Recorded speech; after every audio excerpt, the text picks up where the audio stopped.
Alors, j'avais une fois donné un discours sur ce titre exact, à peu près, tout ce dont vous ne comprendrez rien, vous pouvez être sûr qu'il s'agit de la métaphysique.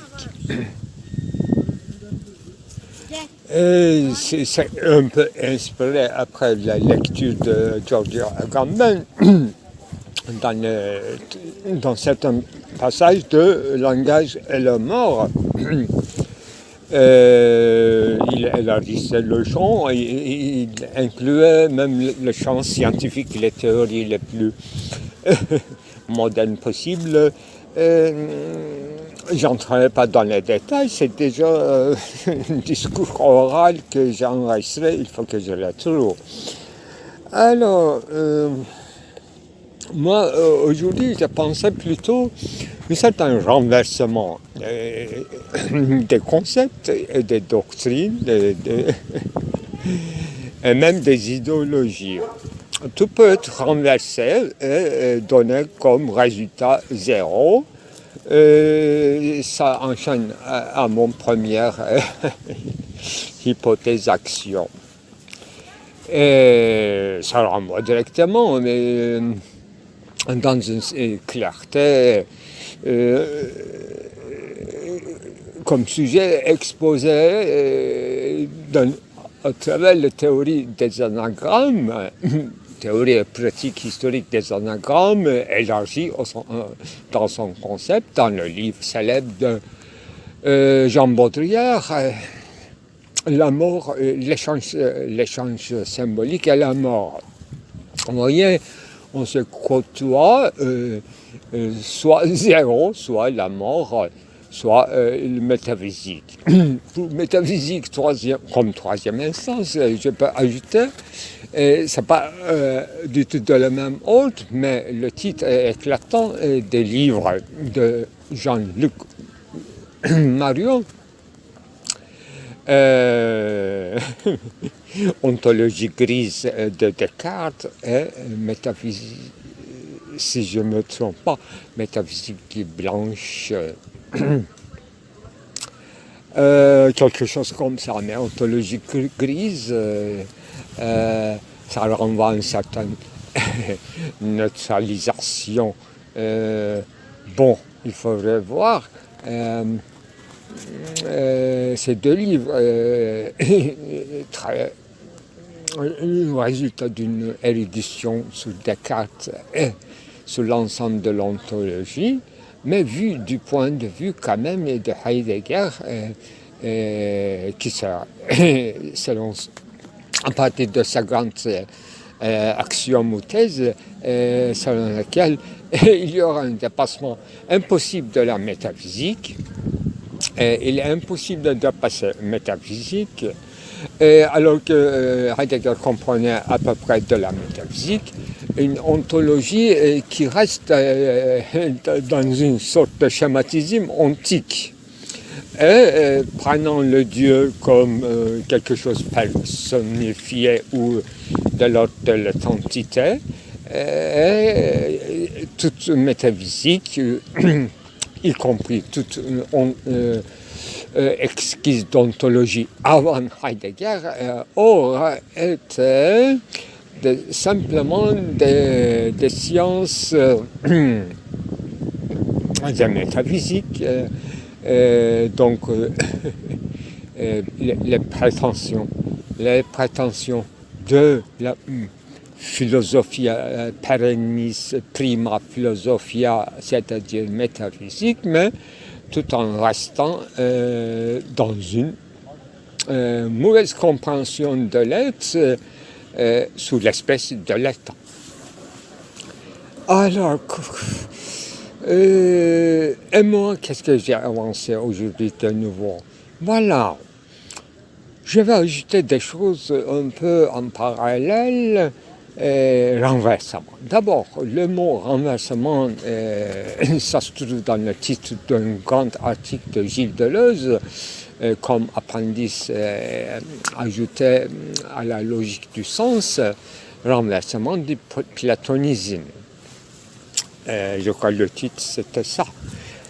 Très célèbre et accusé, enfin, la glorification des simulacres en renversant donc à la manière de Nietzsche platonisme, donc moi je dirais à la manière de Feuerbach aussi, parce que lui aussi il voyait tout ce qu'on a construit sur le suprasensible, sur l'au-delà, sur la transcendance.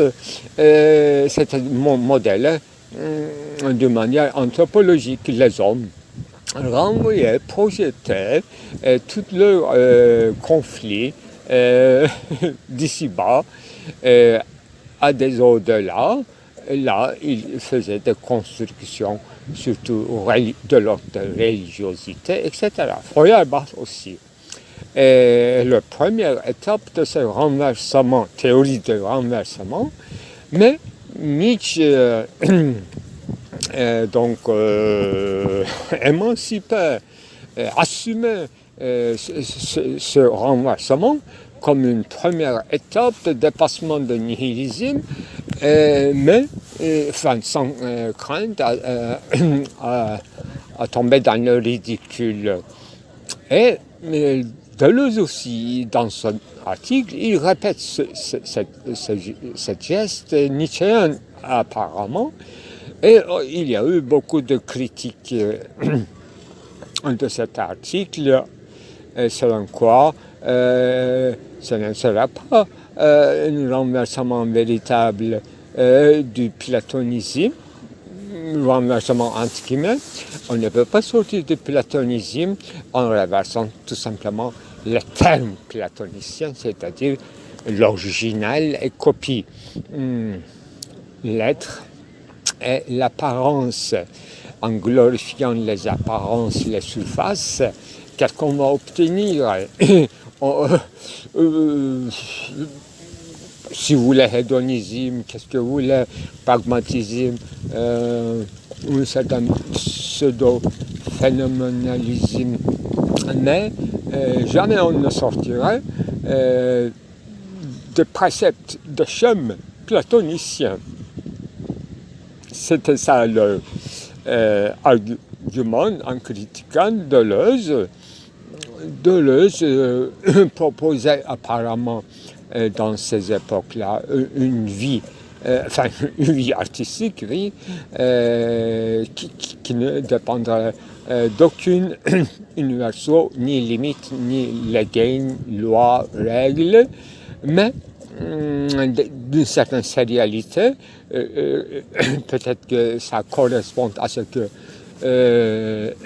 formule plutôt à partir de Paul Valéry, c'est s'initier, être son propre initiateur dans un domaine et donc s'initier sous ses propres pas. Donc, ce n'est pas la même chose qu'un simple renversement. Et mon argument, ma thèse aussi, ça réfute toute existence préalable d'un fondement, d'un fond, d'un sous-bassement. Alors qu'effectivement, je tombe en contradiction peut-être parfois en parlant d'archi-écriture, ceci ou archi-figure, archi-figurabilité. Mais figure, c'est autre chose, figurabilité, c'est autre chose. Une révélation historique, c'est-à-dire une religion historique, il n'en a que trois, ou y compris si vous incluez le bouddhisme, taoïsme, qui n'a pas tout à fait une religion, mais un mode d'existence esthétique, etc. Donc, mais en tant que une doctrine, un modus vivendi historique finalement, bien que ce soit atemporel et c'est valable pour toujours. J'accepte. Alors, moi je prends le concept de renversement et je le vois dans plusieurs systèmes philosophiques de manière plus accentuée chez Gilles Deleuze, parce qu'il est tout à fait conscient de ce qu'il fait. Il comprend quelque chose comme une première étape ou comme dernière étape du renversement.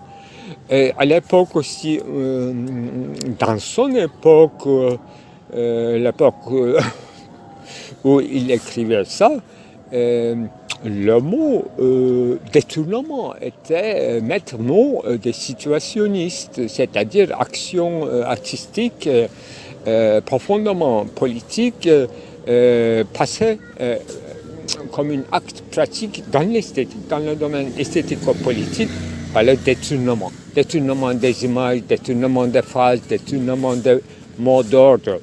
Vous voyez, renversement fonctionne très bien, a un effet social, mais quel rapport avec métaphysique? Bon, disons que toute critique de l'école de Francfort avec cette théorie d'aliénation présupposait quand même un certain platonisme. Ça, c'est le point le plus fort de théorie d'aliénation marxiste, non pas post-marxiste, mais disons, comment on dit, un dernier marxisme de l'école de Francfort. Francfort, contre qui, il faut le dire, je ne sais pas, contre une certaine facilitas soviétique peut-être, j'en sais rien. Georges Lucas aussi, et Bakounine, ils avaient un pouvoir dans le domaine de l'esthétique socialiste. Donc c'est très riche, mais restant dans le champ métaphysique, donc selon le terme de Heidegger, voit encore l'être de l'autre bonbon, de l'autre des choses antiques. Ça, c'est pas si facile que ça à vérifier toute théorie avec quelques mots d'ordre, de formules heideggeriennes non plus. Là, il faut faire attention, parce que moi, j'ai accusé plusieurs fois Heidegger aussi d'être resté platonicien dans le temps, du seul fait qu'il fait une distinction antique et ontologique, et qu'il présuppose un fond qui existe déjà dans un état d'inertie chez Tasman, chez tout le monde dans son quotidienneté. Donc ces analyses de quotidienneté portant une possibilité, c'est plutôt oui, à la fois aristotélicien, à la fois platonicien, le concept de potentialité enfuie. Aristote le met en clair, et depuis des mois, on a essayé de sortir du champ aristotélicien et pour comprendre l'énigme de cette théorie de praxis. Là où primauté de l'action de faire devancera toute possibilité, toute potentialité. Voilà. Mais aujourd'hui, je voudrais peut-être ajouter quelque chose d'autre. C'est que, imperceptiblement, sans avouer, je crois, les grands philosophes, la plupart du temps de notre modernité, bien sûr avec une délibération, avec une volonté délibérée, ils font face à de grandes théories classiques de la métaphysique, de la philosophie. Ils cherchent d'autres voies et, par exemple, chez Deleuze éclatant, plan d'immanence. Donc, un refus total de la transcendance. Moi, j'ai constaté plusieurs fois que ce qu'on décrit, ce qu'on se sent obligé de décrire le plan d'immanence dans l'état donc avancé d'une description en toute justesse d'un plan d'immanence, on est plus que dans la transcendance même. Donc il y a un renversement de ce qui se passe, de ce qui fonctionne comme transcendance, au sein même du plan d'immanence qu'on présuppose, qu'on prétend que nous avons tracé. Et puis tracer de lignes de fuite. Et bien sûr, la transcendance aussi sert à ça, une véritable, comment dirais-je, à la fois un bouclier, une serrure, un garant, comme l'idée au sens kantien, c'est une garant de tomber le plus bas du plus bas, que j'appellerai tout simplement, passagèrement ou définitivement, philistinisme. Je peux prononcer mal, mais vous comprenez, ou bien pharisianisme. Dans notre modernité, qui a commencé depuis doucement avec Descartes, et puis en plein galop avec Kant.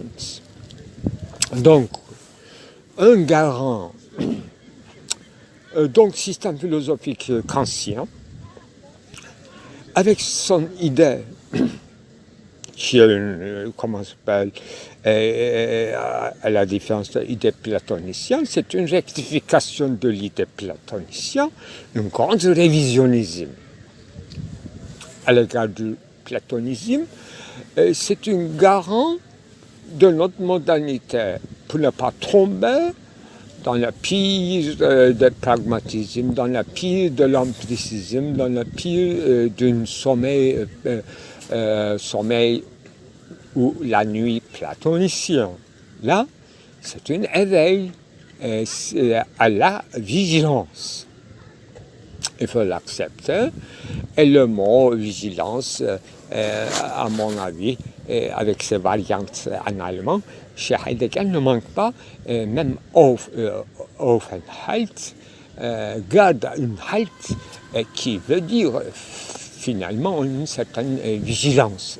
Demeurer, séjourner, et non pas confortablement bien. Au contraire, demeurer en vigilance.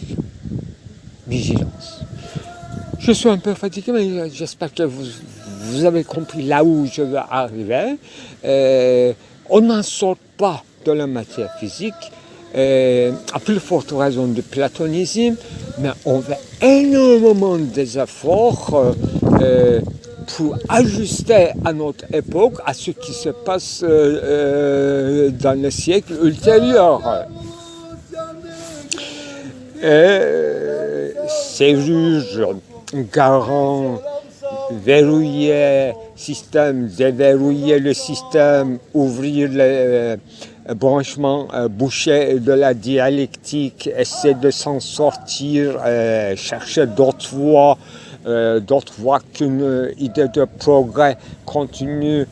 Là, toutes ces questions très urgentes et très actives de notre époque trouvera ces thèmes et ces possibles solutions ou ces paralogismes ou ces apories dans ce que j'ai tracé aujourd'hui en quelques chapitres.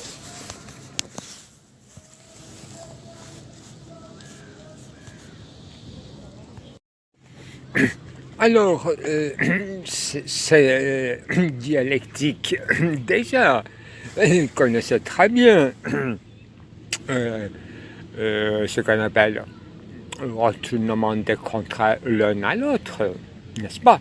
C'est l'essence même de la dialectique. D'abord héraclitien, et ensuite hegelien. C'est abyssal. Hegel, comme aura dit Georges Bataille, n'a pas pu faire avec cette découverte ou redécouverte. Donc, il aura programmé vers un progrès suivant les étapes de Geist, ce qu'on appelle, justement ou injustement, la dialectique.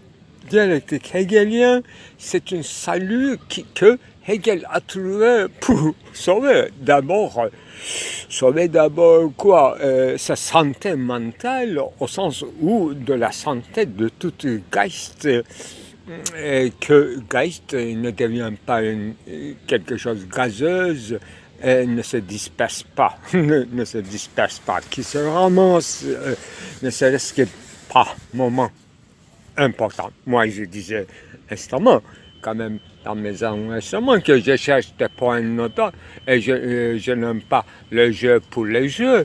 Ça, il faut l'avouer, j'ai insistamment, j'ai dit que je ne joue pas pour jouer et je cherche des points nodaux ou bien des nerveux.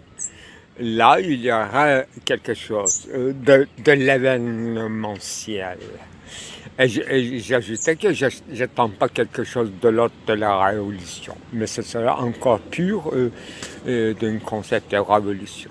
Eh bien, une autre fois, je disais que j'adore le mot carrière parce que ça me rappelle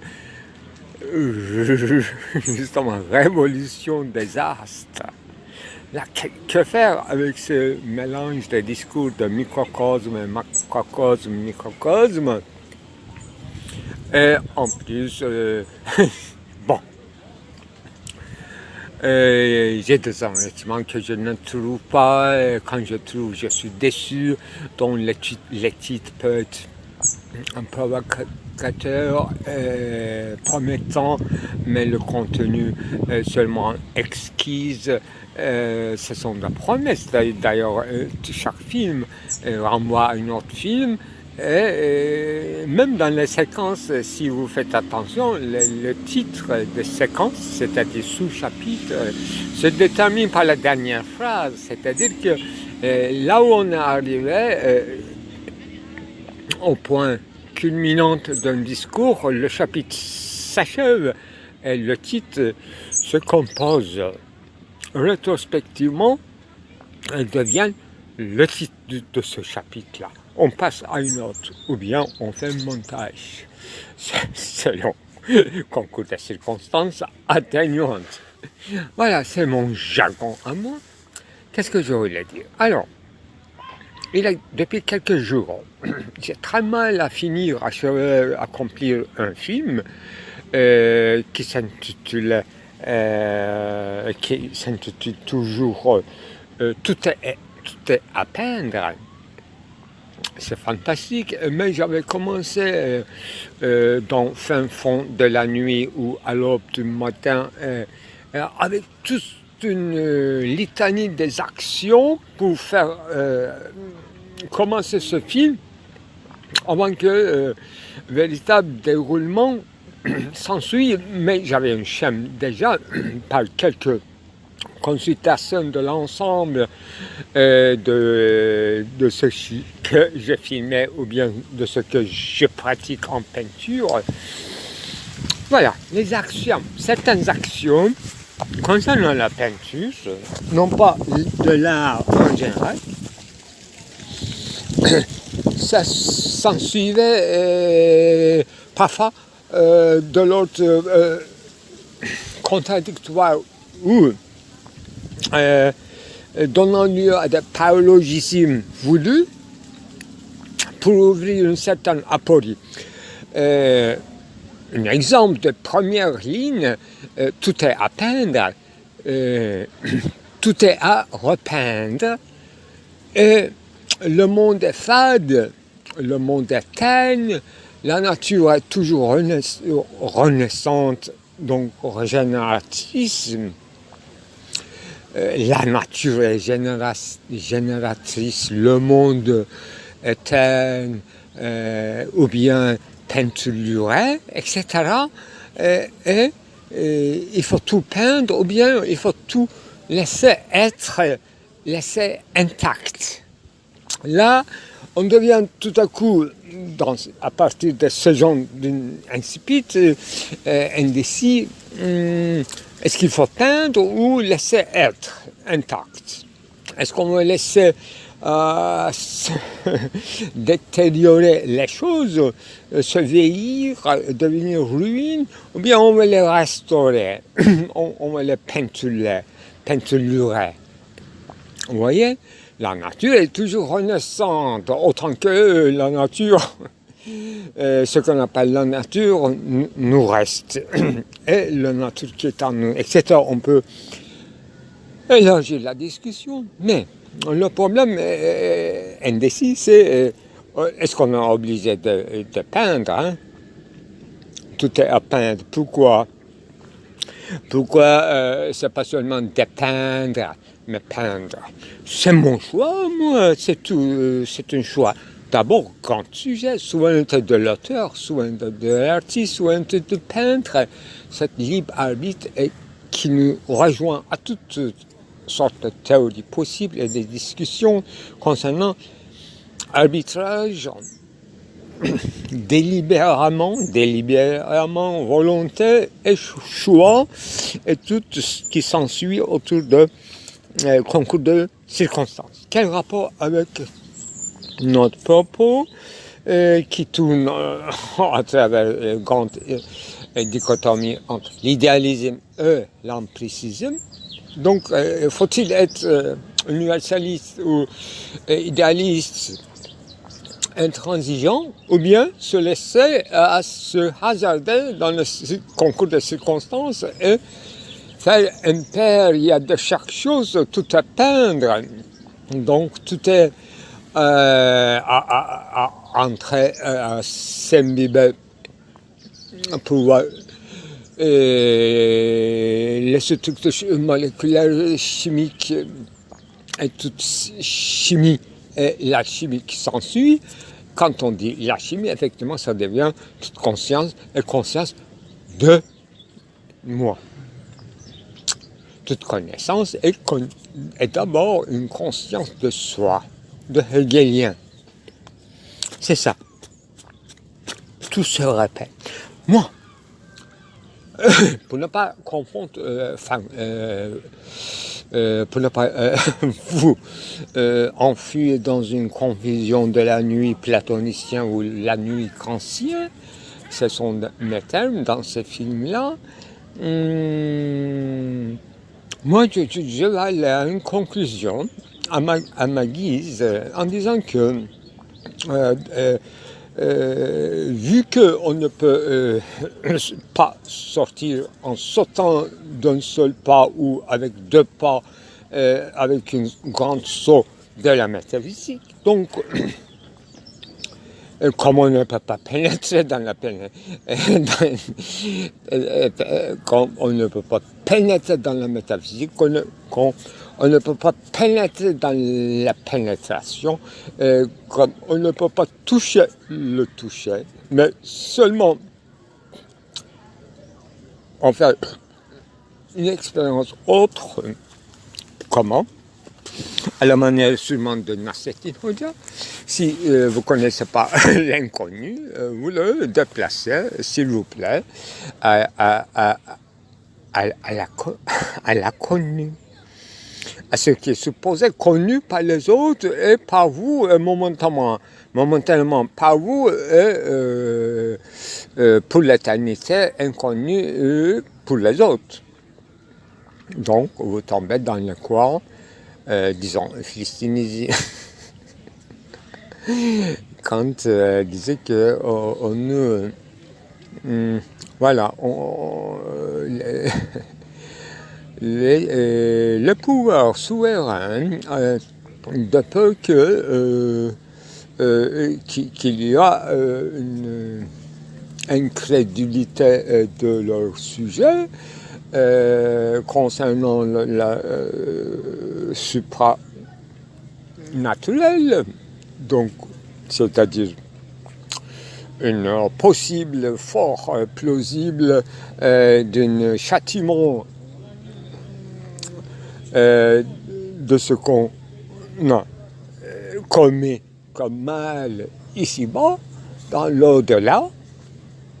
Donc, ça c'est le sens même de la religion qui concerne, telle qu'elle concerne les pouvoirs en général, la souveraineté terrestre. Donc, ces souverains, ils ont volontiers permis à des qualifiés pour renforcer, en croyant renforcer la foi de leur sujet, alors que ce genre de choses, c'est-à-dire renforcement, augmentation, accentuation de certains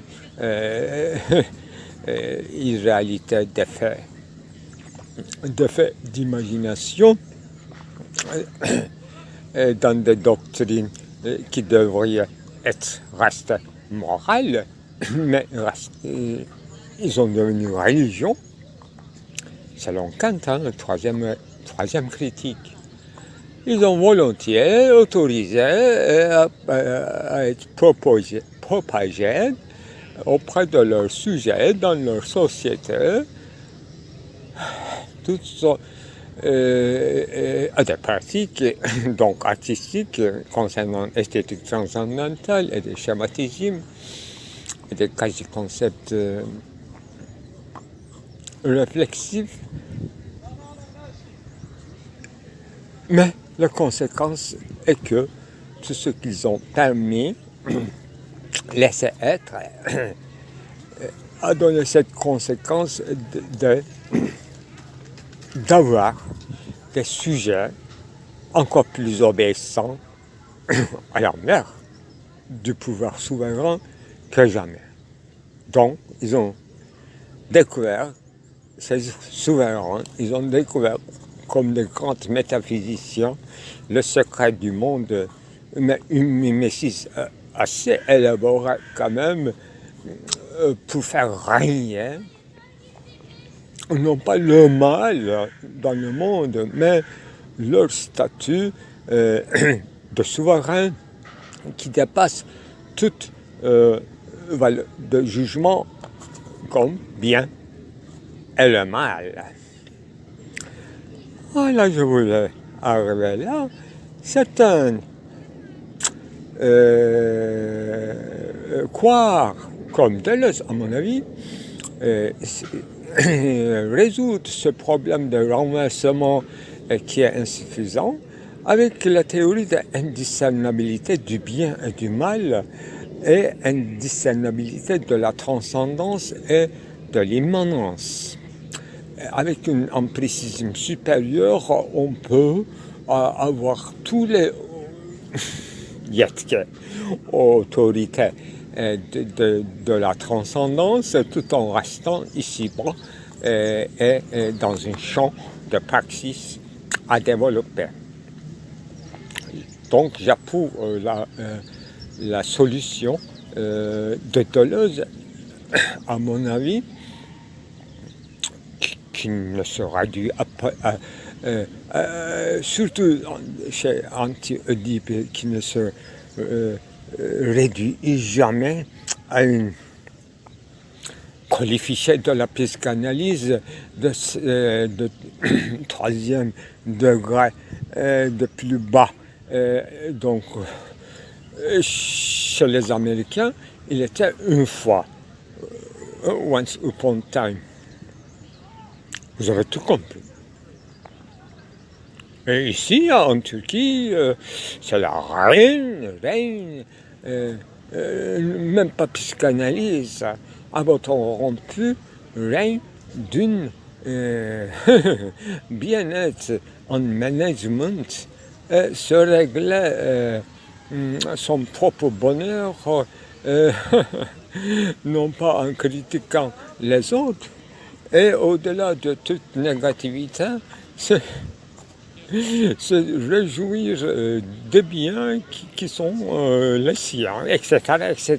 Bon, véritable ordure d'un pensée qui est au pouvoir. Je parle des sciences régionales, en l'occurrence psychologie et des thérapeutiques psychologiques, qui, qui fait gagner beaucoup d'argent, qui rapporte beaucoup d'argent et de renommée. Bonjour. Voilà. Donc, indiscernabilité. Là où la chance symbolique, donc, y compris renversement, donnait comme résultat zéro, donc une prédictibilité parfaite, ou bien la mort, soit évitée, soit avec un travail du deuil,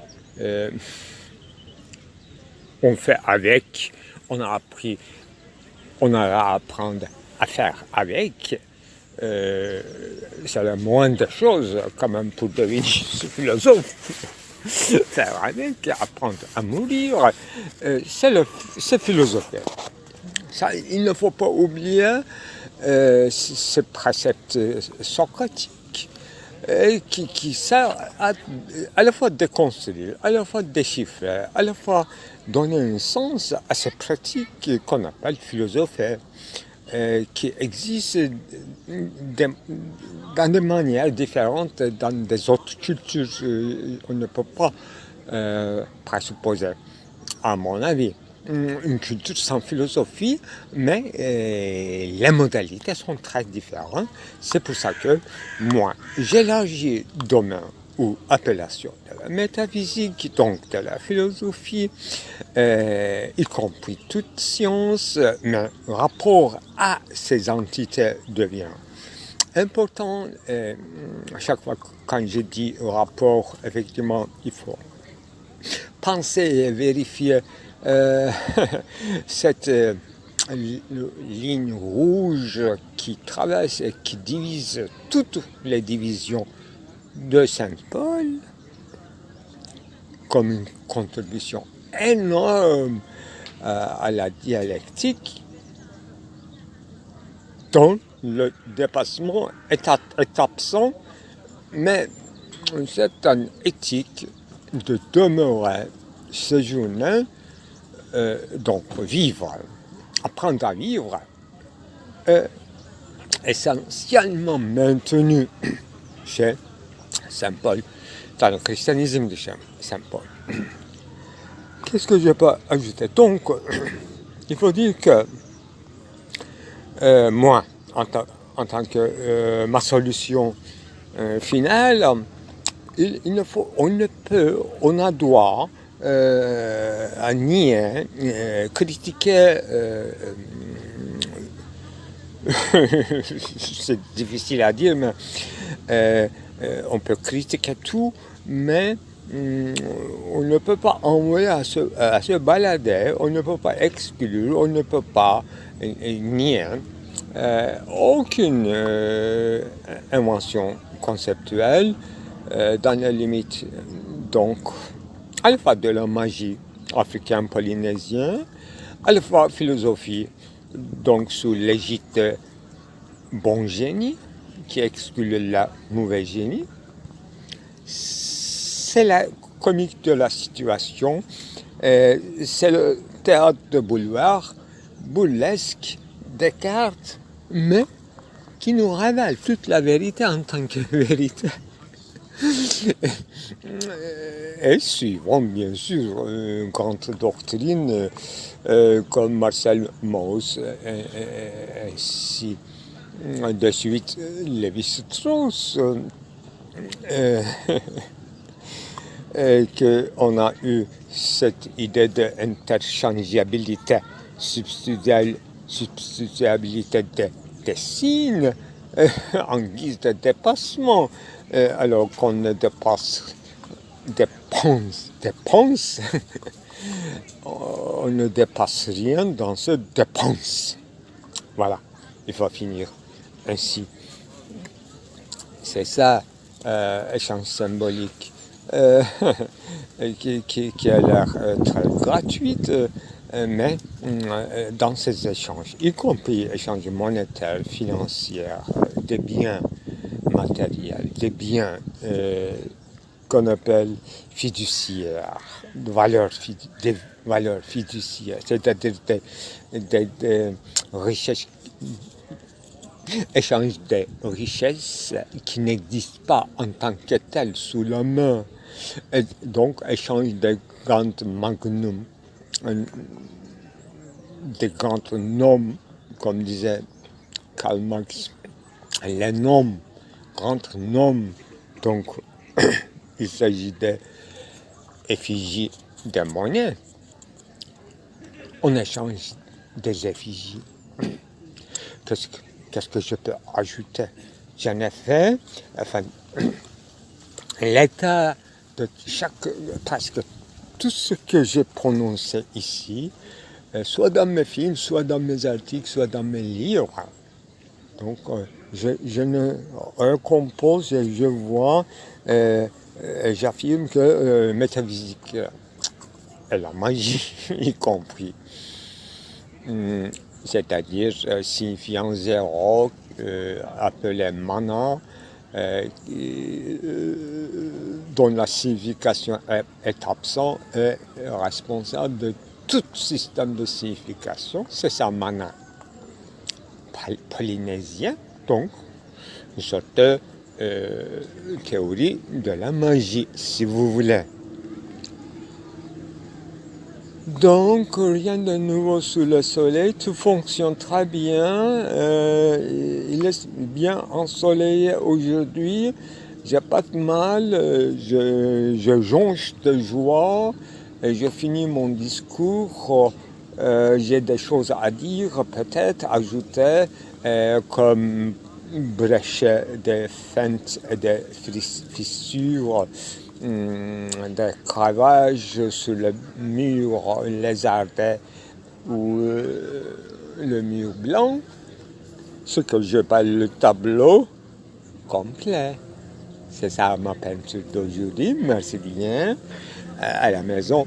Et effectivement, j'ai un véritable sarcophage mal enroulé et qui m'attend, mais demain matin, je ne peux pas peindre après-midi. Sauf que, au fond de la nuit, je peux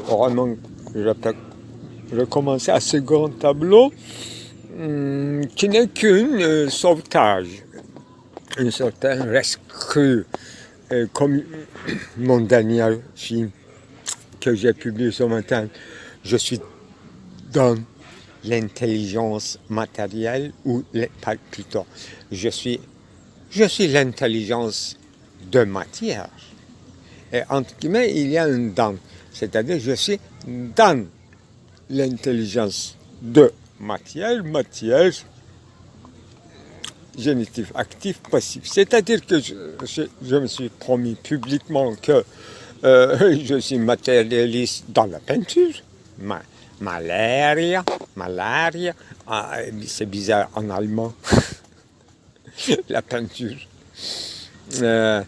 Bon, donc je ne peux pas nier les imperfections ou bien la trace sur la surface de la peinture avant que je commence à un thème et lancer un coup de pinceau. Donc, j'ai 1000 fois pensé nier cette trace que je n'aime pas, mais j'ai cherché en renversant le tableau une possible solution de faire avec cette trace que je nie d'emblée.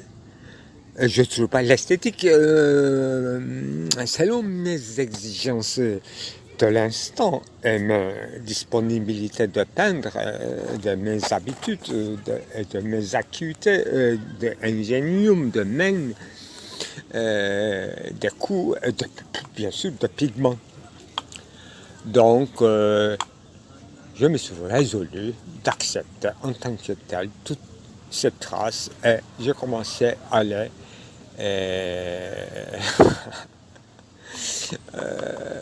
au défaut de les faire disparaître, aller faire surenchère, je dirais, enchérir, les augmenter et les détourner et les faire inconnaissables, non identifiables.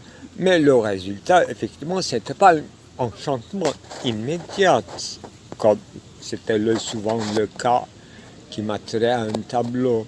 Maintenant, c'est un travail comme sur le table d'autopsie, un sarcophage mal fait qui m'attend, qui va durer plusieurs jours. Parce que c'est pas un amour de first look. J'espère que ça va devenir un amour. Sinon, j'avais une théorie à dépeindre, c'est-à-dire un colon et deux souverains en dispute, comme à la manière de peintresse qui se disputent dans une peinture de Audicebonne, dont j'avais fait le cas dans mon livre, n'est-ce pas? À la place de Rüyabında Yerineler, la lettre à Audicebonne, là où je parlais d'une certaine érection féminine, et elle m'avait vexé. Bon.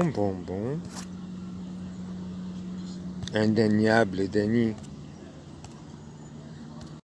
Alors, par heure de vérité, par cette heure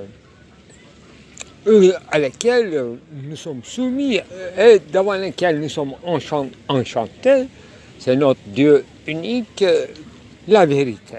Donc, au nom de la vérité, je devrais dire des choses après cette longue insipide en 2 chapitres qui ne résout rien par rapport à notre rapport à l'histoire de la philosophie, y compris occidentale, oriental, polynésien, africain, donc tout ce que nous connaissons à peu près de l'archéologie du savoir, non pas de celle de Michel Foucault, mais en général.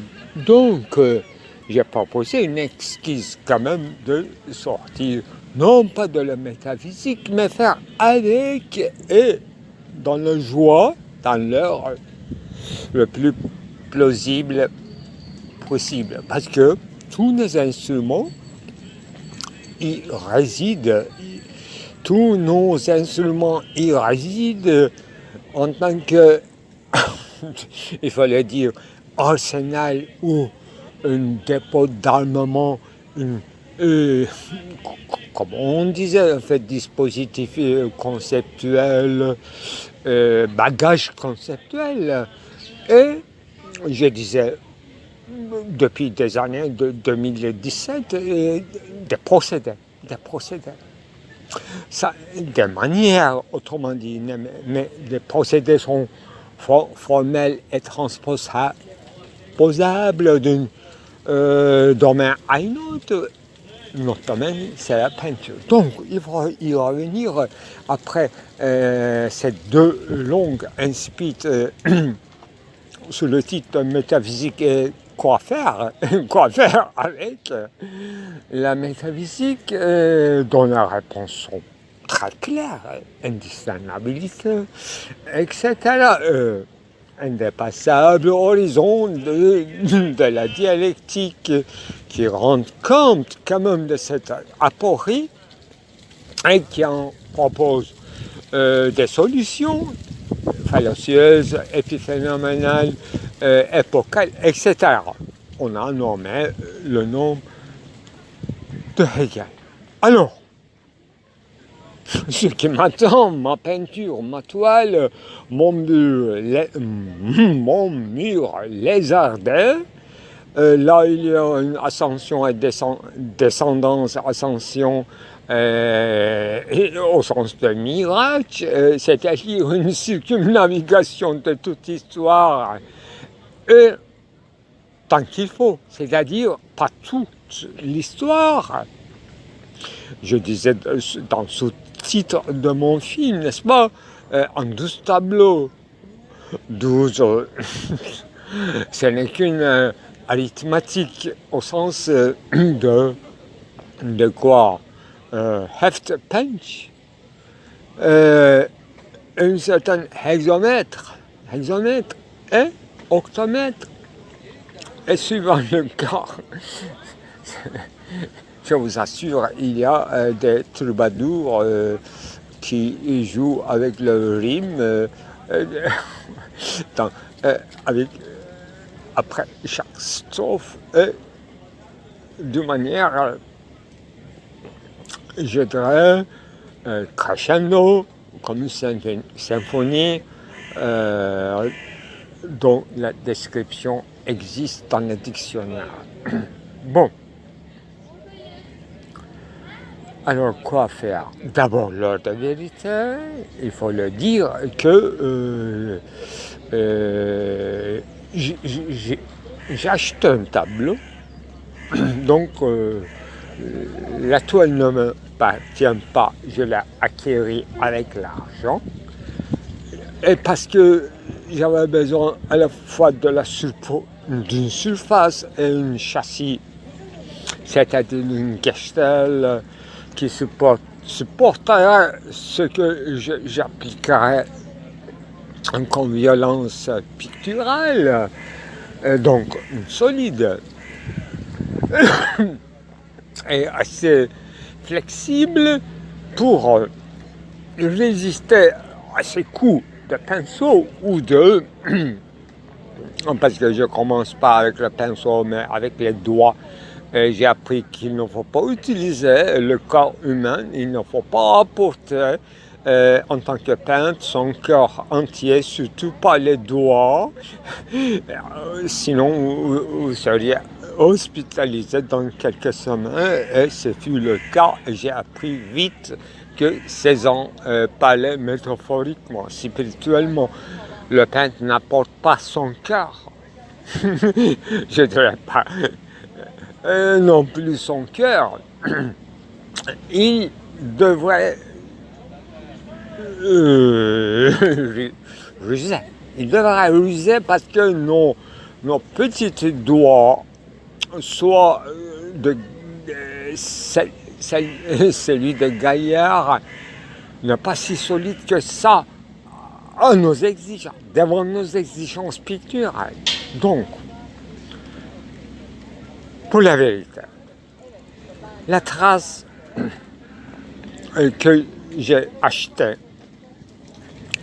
que j'ai essayé d'effacer, j'ai trouvé que c'est ineffaçable, donc j'ai renversé le tableau du haut en bas,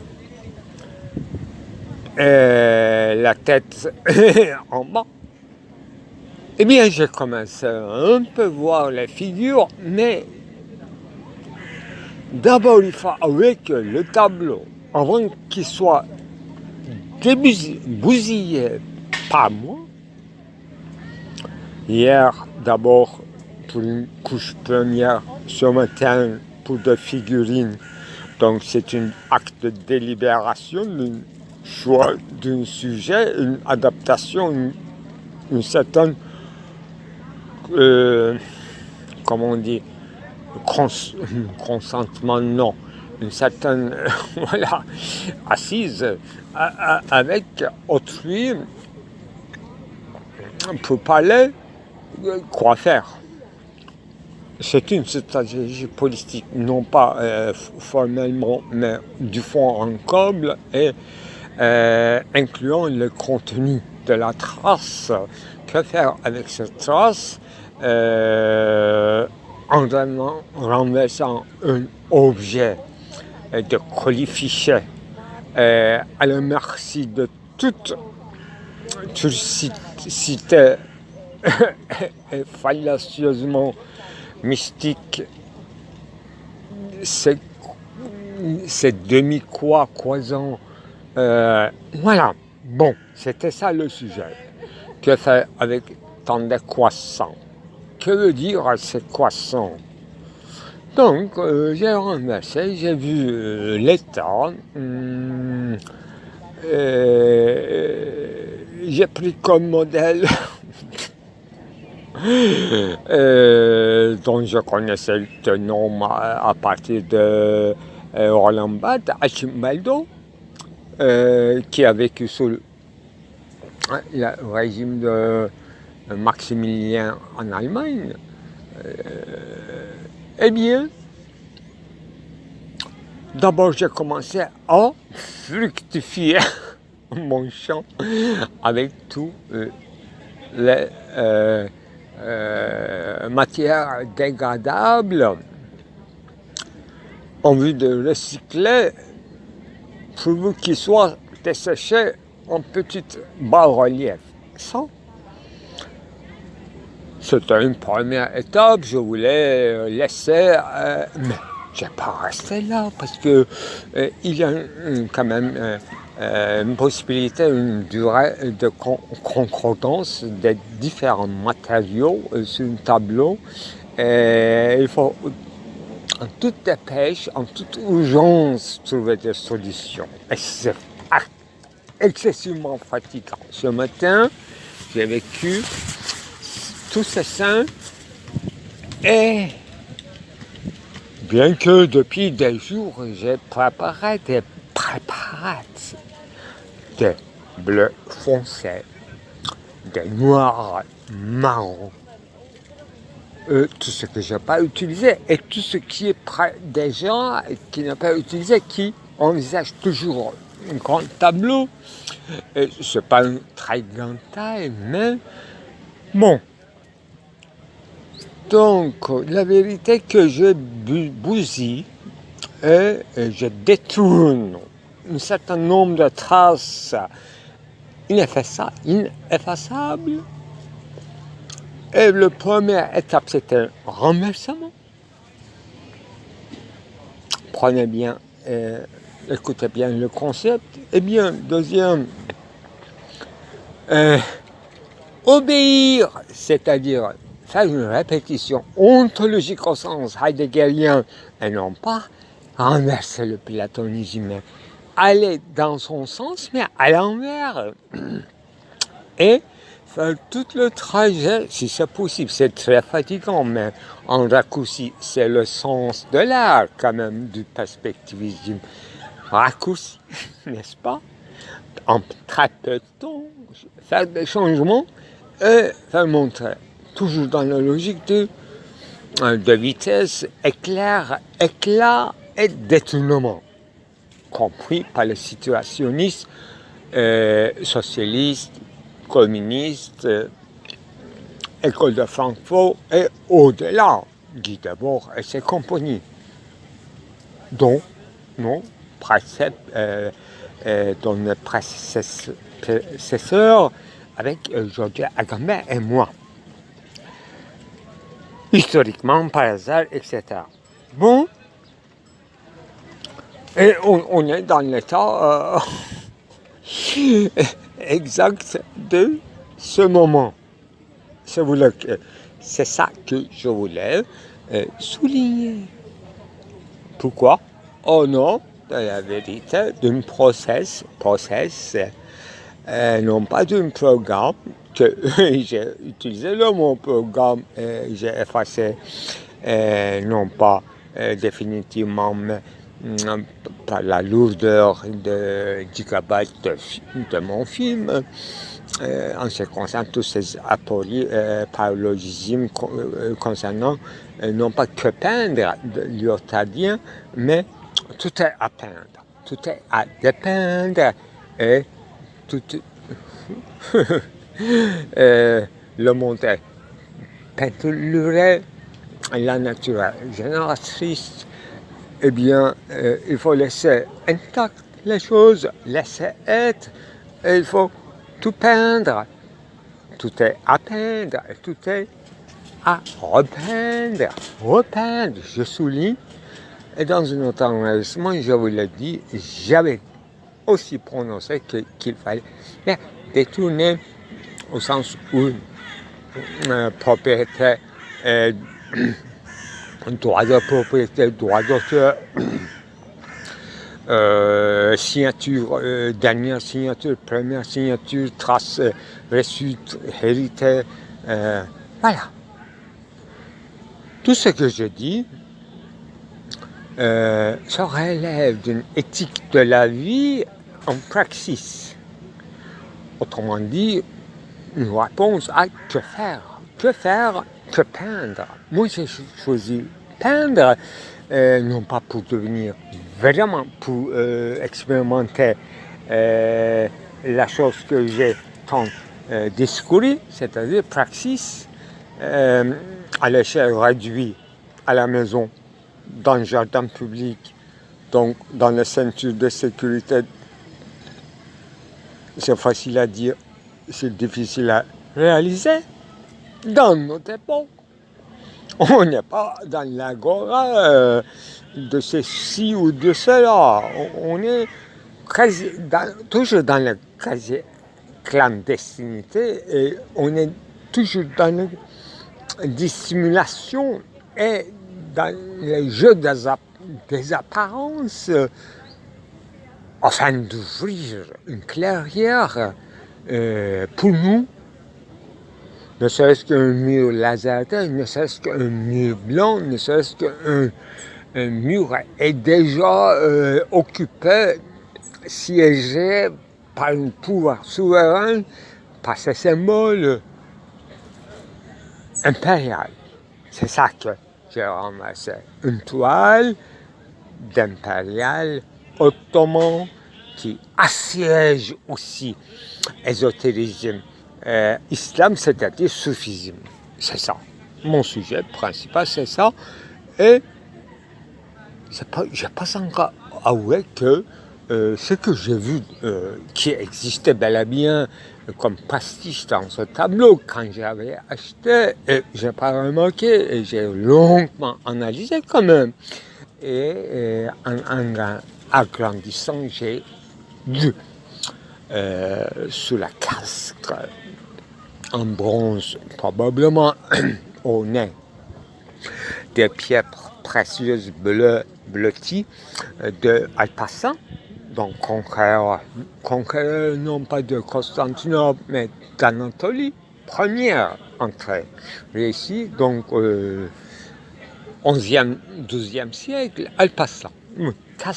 Sous le casque d'Alpassant, j'ai vu toute l'histoire de l'humanité en quelques séquences et j'ai photographié et j'ai investi avec toutes mes forces de refaire parce que ça rejoignait à ce que j'avais entamé comme colonne de colonne, souveraineté, dynastie, famille,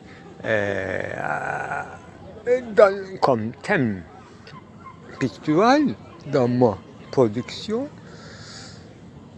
Et je n'ai pas imposé le dessin que j'ai fait en inspirant de la toile initiale que j'ai achetée, que je suis en train de bousiller, mais tout en gardant comme dilemme impossible une aporie, comment réinjecter cet esprit que j'ai reçu, cette trace que j'ai reçue, que le tableau, ni la casque d'Alpassant elle-même n'aura jamais conscience.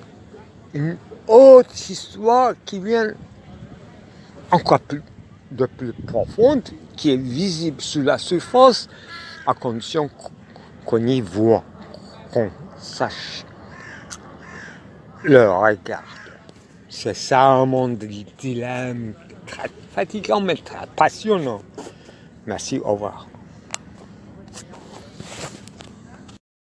Si vous voulez un jour fonder une république à vous seul, non pas à vous seul, mais à à votre créer, à votre genesis, je ne sais quoi, le contenu. Alors, si vous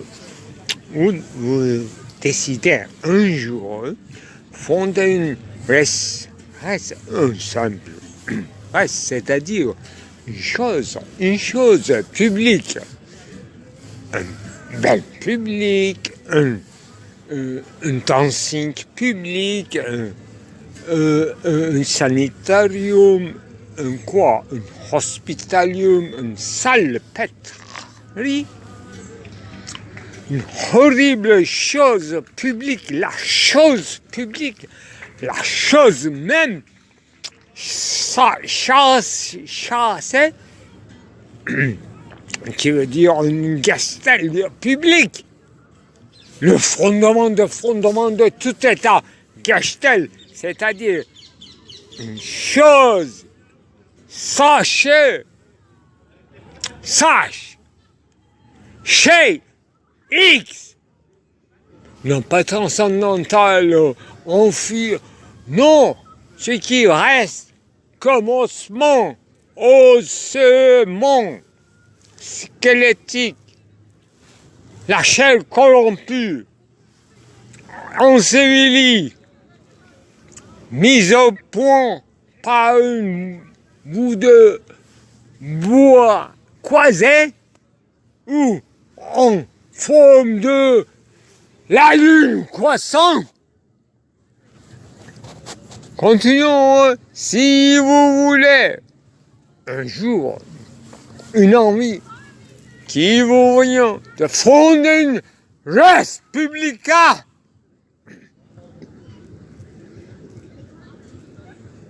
Sur votre cheval, dans les tranchées, le plus bas que le plus bas des égouts. Barricade, sous barricade, le chemin de ferraille, décombres de 13e siècle,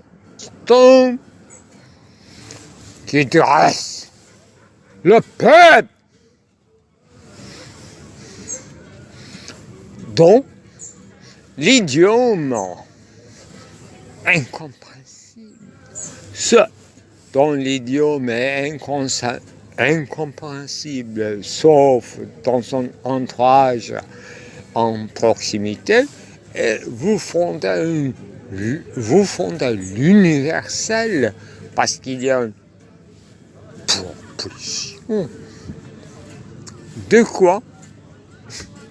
Non pas de libre arbitre, mais une métaphysique qui veut se faire montrer une dernière scène avec un éclat, avant de s'assombrir et devenir sarcophage de sous-sol de tous les catacombes. Un dernier éclat, une étincelle. Comme une étoile fuyante, disait-il, les vieux poètes. Et ce jour-là, je ne serai pas avec vous.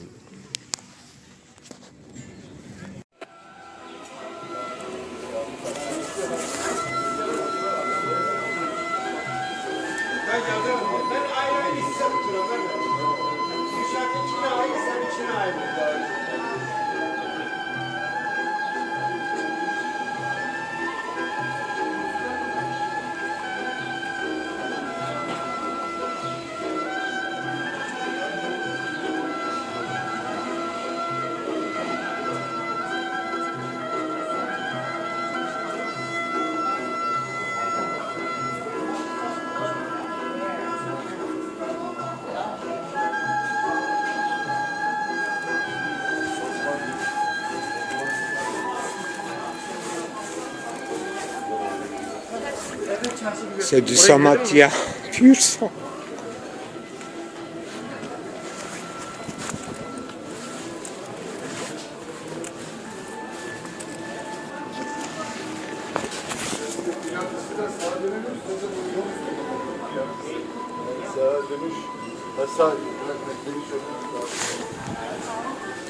Ben, c'est mon temps d'y aller alors à Samatia, Samoteka, Samoyed, Palais en Samoyed.